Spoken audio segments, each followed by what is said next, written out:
Assalamualaikum warahmatullahi wabarakatuh. Tetap semangat anak-anakku tercinta. Pada pertemuan kali ini, yaitu pertemuan bab ke-13, mata pelajaran PAI. Di pertemuan pertama ini, kita akan mempelajari tentang hidup lebih damai dengan ikhlas, sabar, dan pemaaf.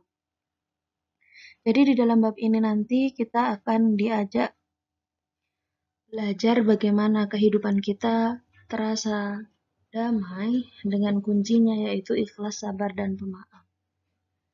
Di dalam bab ini, tujuan pembelajaran kita yang pertama adalah kalian sebagai peserta didik diharapkan dapat menjelaskan hukum bacaan nun sukun dan tanwin dalam surah An-Nisa ayat 146, surah Al-Baqarah ayat 153, dan juga surat Ali Imran ayat 134 dan hadis terkait dengan benar. Kemudian kalian dapat mengidentifikasi hukum bacaan nun sukun dan tanwin dalam surat-surat tersebut, serta kalian sebagai peserta didik dapat mendemonstrasikan bacaan surah-surah tersebut dan hadisnya, dan juga kalian terlatih menghafal surah An-Nisa, surah Al-Baqarah, dan juga surah Ali Imran dan hadis terkait yang mana di dalamnya nanti akan dijelaskan kandungan terkait dengan sabar, ikhlas, dan pemaaf. Bisa dipahami?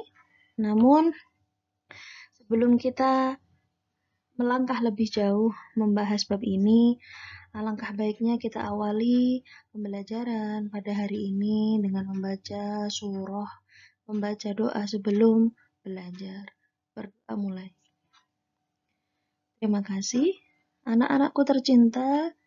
Pada pertemuan pertama ini, kita diajak untuk sebelumnya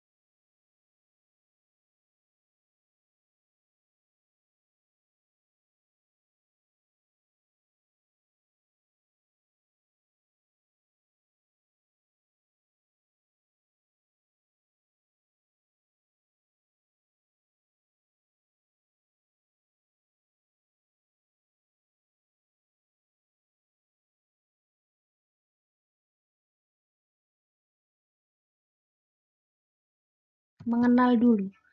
Karena di sana tadi ada beberapa surat, maka di pembahasan atau di pertemuan pertama kita diajak lebih dahulu untuk belajar tentang hukum bacaan nun mati atau sukun dan juga tanwin.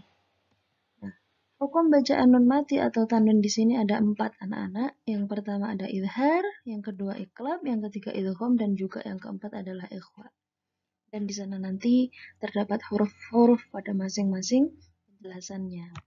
Kita langsung saja pada pembahasan yang pertama, hukum nun mati atau tanwin.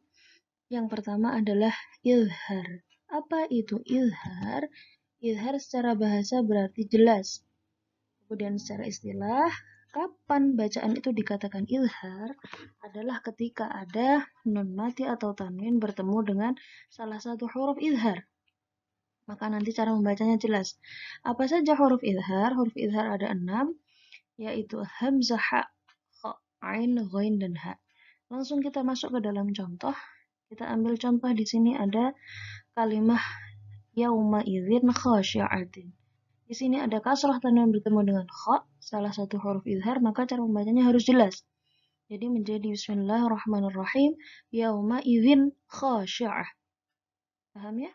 Yauma idzin, zin khasyi'ah. Kita ambil contoh yang nun sukun bertemu dengan ha, maka membacanya juga jelas. Menjadi min haitsu. Jadi nun dan ha-nya harus jelas. Min haitsu. Bisa dipahami? Yang kedua adalah hukum iqlab. Apa itu iqlab? Iqlab artinya membalik. Nah, kapan bacaan itu dinamai iqlab adalah ketika ada nun mati atau tanwin bertemu dengan huruf iqlab. Maka caranya menjadi membalik membacanya, menjadi huruf mim. Huruf iklab hanya ada satu. Ini paling gampang dihafalkan. Iklab ba. Nah, ada ba. Kita langsung ke contoh. Di sini ada fathah tanwin bertemu dengan ba. Amadan ba'ida, maka ketika hukumnya iklab yaitu membalik menjadi mim. Fathah tanwinnya ketika bertemu dengan ba maka menjadi mim. Bacanya menjadi amadan ba'ida.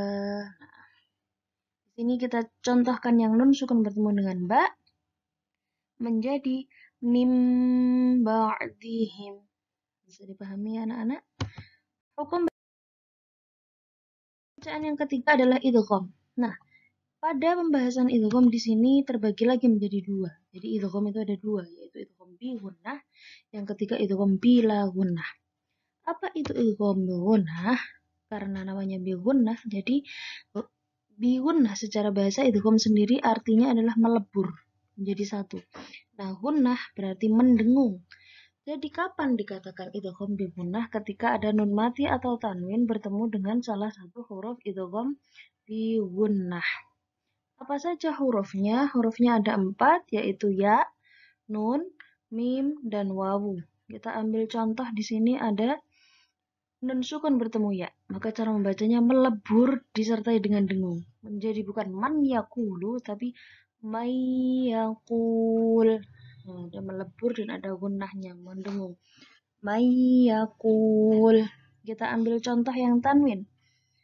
Nah, di sini ada ajalin musamma. Nah, cara membacanya menjadi ajalim musamma. Sedangkan yang idgham bila gunnah berarti melebur la gunnah, tanpa gunnah la, tanpa gunnah, tanpa dengung. Hurufnya ada dua yaitu lam dan ro. Kalau idgham bi gunnah disertai dengan dengung, kalau la gunnah berarti tanpa dengung. Di sini ada nun sukun bertemu dengan lam, maka membacanya menjadi milladunka.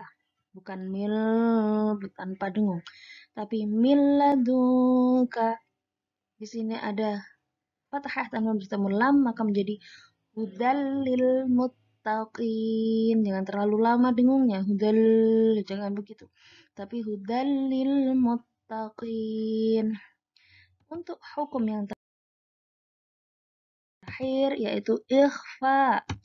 Ikhfa di sini berarti samar, samar-samar. Kapan bacaan itu dikatakan ikhfa? Ketika ada nun mati atau tanwin bertemu dengan salah satu huruf ikhfa. Nah, huruf ikhfa itu apa saja? Ini paling banyak. Karena bukan pengecualian, sisanya dari huruf idhar, sisanya dari huruf iklab dan idgham tadi. Tadi ada 15. Yang biasa kita singkat dengan nazam. Nah, nazamnya kita nyanyikan apa? Syif sana kam zada syakhsun qad sama dum tayyiban zid fi tuqah do' zalimah. Jadi kita ambil dari huruf depannya ini, shad, zal, dari 15 huruf ini. Nah, kita langsung ke contoh saja. Di sini kita ambil contoh nun sukun bertemu dengan qaf. Maka membacanya samar. Wala'in qulta. Nah, bukan wala'in atau wala'in. Terlalu mendengung tidak. Tapi samar-samar. Wala'in qulta. Nah, ini ada kasrah tanwin bertemu dengan dal. Maka membacanya menjadi ma'indaf yang ke dengan terlalu mendengung tapi menuju dal. Membacanya samar mau ke huruf dal. Semoga bisa dipahami 4 hukum bacaan non mati dan tanwin. Nah, pada pembahasan selanjutnya kita akan membahas tentang hukum mim sukun. Kalau hukum non mati atau tanwin ada 4, sedangkan